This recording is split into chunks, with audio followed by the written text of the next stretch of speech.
Hi, ഞാൻ ഇന്നലെ രേണു സുധിയുടെ കുറെ വീഡിയോ ഇടുന്നുണ്ടല്ലോ. അപ്പോൾ റെഗുലർ ആയിട്ട് മിക്കവാറും ഞാൻ ഇടാറുണ്ട്. കാണുന്നത് കണ്ടു നമ്മൾ പറയുന്നു. അവരവിടെ നനങ്ങുന്നില്ലെങ്കിൽ നമുക്ക് പ്രത്യേകിച്ചൊന്നും കാര്യമില്ല.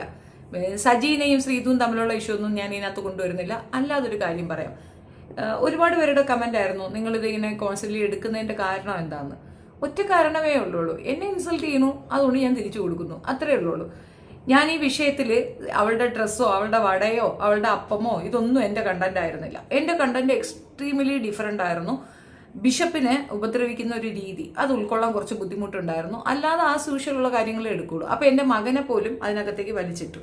പിന്നെ എനിക്കുള്ള ഒരു ബുദ്ധിമുട്ടിനെ പറ്റി കൂടുതൽ അഴുത്തം വെച്ച് പറഞ്ഞു. അത് എങ്ങനെയാ പറയുക, ഇപ്പോൾ എനിക്ക് ബുദ്ധിമുട്ടുണ്ട് എന്ന് പറഞ്ഞാൽ ആരടുത്തും പോയി പരാതി പറയുകയോ സുഖമില്ലാത്തൊരവസ്ഥയുണ്ടെന്ന് പറഞ്ഞിട്ട് ഭിക്ഷ എടുക്കാനോ ഒന്നും ഞാൻ പോയിട്ടില്ല.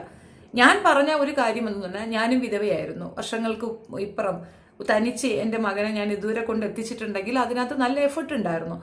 എനിക്ക് ഒരു ബുദ്ധിമുട്ട് വേറെ ഉണ്ടായിരുന്നു, കൈകാലം ആകതില്ലാത്ത ഒരവസ്ഥ എനിക്കുണ്ടായിരുന്നു.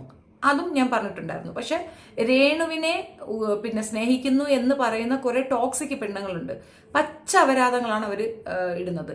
ഫേസ്ബുക്കിൽ ഭയങ്കരമാണ്. പിന്നെ യൂട്യൂബിൽ റെസ്ട്രിക്ട് ചെയ്തിരിക്കുന്നുണ്ട്, എനിക്ക് മാത്രമേ കാണാൻ പറ്റുള്ളൂ. തെറി എഴുതുമ്പോഴത്തേക്ക് അത് എനിക്ക് മാത്രമേ കാണാൻ പറ്റുള്ളൂ, പബ്ലിക്കിലേക്ക് വരത്തില്ല. ഞാനത് അലൗഡ് ചെയ്യാത്തടത്തോളം അത് പബ്ലിക്കിലേക്ക് വരത്തില്ല. അതേസമയം ഫേസ്ബുക്ക് അങ്ങനെയല്ല, അവർക്ക് നിർബാധം അതിനകത്ത് കൊണ്ടുവന്നിട്ട്. അതിനകത്തൊരു ബിന്ദു എന്ന് പറയുന്ന ഒരു സ്ത്രീക്ക് നല്ല ഭ്രാന്താണ്, പച്ച ഭ്രാന്താണ് ആ സ്ത്രീക്ക്.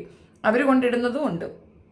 അതുകൊണ്ടാണ് നമ്മളിത് വീണ്ടും വീണ്ടും എടുത്ത് ചെയ്യുന്നത്. അല്ലാതെ എനിക്ക് രേണുവിൻ്റെ അടുത്ത് പേഴ്സണലി യാതൊരു ഇതും ഉള്ളതായിട്ട് ആരും തെറ്റിദ്ധരിക്കുക പോലും വേണ്ട. എൻ്റെ കുട്ടീനെ പറഞ്ഞു, നിങ്ങളുടെ മകനെ കല്യാണം കഴിക്കാമെന്നോ അങ്ങനെ ഒരു ടൈം പറഞ്ഞിട്ടുണ്ടായിരുന്നല്ലോ. എനിക്കത് ഒരിക്കലും ഉൾക്കൊള്ളാൻ പറ്റുന്ന കാര്യമല്ല. പിന്നെ ബാക്കിയുള്ളവരൊക്കെ ചെയ്യുന്നത് പോലെ ഞാനും ചെയ്തിട്ടുള്ളൂ. പിന്നെ എന്താണ്, എവിടെയാണ് നൊന്തത്? ബിഷപ്പിന്റെ കേസിൽ ഞാൻ പറഞ്ഞത് ഞാൻ ഇപ്പോഴും ഉറച്ചു നിൽക്കുന്നു. അത് സജീനയോടും എനിക്ക് പറയാനുള്ളത് അത് തന്നെയാണ്, രേണുവിനോടും പറയാനുള്ളത് അത് തന്നെയാണ്.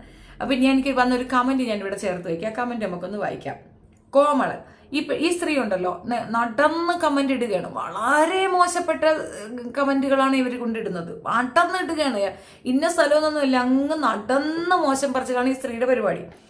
നീ ഒരു വിധവയാണെന്ന് കുലസ്ത്രീയെ നീ മറന്നുപോയി. കാടത്തി, നീ എന്ത് വിധവയാണ്? നൈറ്റി വിധവ. ഒരു ടോപ്പ് മാത്രം ഇട്ട് അവിടെ ഇരുന്നാൽ മതിയല്ലോ. മുകളിലേക്ക് കാണിക്കാൻ പറ്റുള്ളൂ, താഴേക്ക് കാണിക്കാൻ പറ്റില്ല. ശരിയാണ്, എനിക്ക് ഇവിടുന്ന് മുകളിലിട്ട് കാണുന്നത് തന്നെയാണ് താല്പര്യം. എനിക്ക് താഴോട്ട് കാണിച്ചിട്ട് എനിക്ക് ഒരു അട്രാക്ഷനും ആരെയും കാണിക്കാനില്ല. എൻ്റെ പ്രൈവറ്റ് പാർട്സ് പബ്ലിക്കിന് കാണിച്ചു കൊടുത്ത് അതിൽ കൂടെ ഒരു വ്യൂ നേടാൻ ഞാൻ ആഗ്രഹിക്കുന്നില്ല. ഞാൻ കാടത്തി തന്നെയായിരിക്കാം, ചിലപ്പോൾ ഞാൻ കുലസ്ത്രീയുമായിരിക്കാം. ഈ ഒരു വിഷയത്തിൽ ഞാൻ ഒട്ടും പുരോഗമിച്ചിട്ടില്ല. എനിക്ക് അങ്ങനത്തെ ഒരു പുരോഗമനം എൻ്റെ തലയിൽ വന്ന് കയറിയിട്ടില്ല. എൻ്റെ ശരീരഭാഗങ്ങൾ പ്രദർശന വസ്തുവാക്കി വെച്ച് മറ്റുള്ളവരെ കാണിച്ച് അട്രാക്ട് ചെയ്തിട്ട് അതിൽ കൂടെ ഒരു